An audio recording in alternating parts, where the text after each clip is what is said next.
নমস্কার বন্ধুরা, পালমিঠু অফিসিয়াল চ্যানেলে সবাইকে স্বাগত। আজকে আমি করব শিম আর সজনে ফুল দিয়ে একটা অসাধারণ রেসিপিটি করার জন্য সজনে ফুল নিয়েছি আর শিমটাকে একটু ছোট ছোট করে কেটে নিয়েছি। কড়াইতে সর্ষের তেল দিয়ে দেবো। তেলটা গরম হয়ে গেলে ফোড়নের মধ্যে শুকনো লঙ্কা দিয়ে দেবো। ফোড়ন হয়ে গেলে আগে থেকে কেটে রাখা শিমগুলোকে দিয়ে সামান্য নুন ও হলুদ দিয়ে খুব ভালোভাবে ভেজে নেব।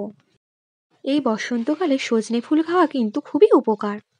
তারপর শিমটা একটু ভাজা ভাজা হয়ে গেলে ওর মধ্যে আগে থেকে সেদ্ধ করে রাখা সজনে ফুলটাকে দিয়ে দেবো। সজনে ফুলটা আমি সামান্য নুন দিয়ে সেদ্ধ করেছিলাম। তারপর চিনি দিয়ে খুব ভালোভাবে মিশিয়ে নেব।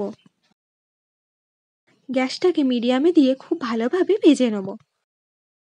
যখন এরকম লাল লাল ভাজা হয়ে যাবে তখন তুলে রাখবো। এই রেসিপিটি কিন্তু গরম ভাতের সাথে খেতে অসাধারণ লাগে। রেসিপিটি কেমন লাগলো কমেন্ট করে জানাবেন, আর ভালো লাগলে লাইক শেয়ার সাবস্ক্রাইব করে পাশে থাকবেন, আর অবশ্যই কিন্তু রেসিপিটি একবার ট্রাই করে দেখবেন।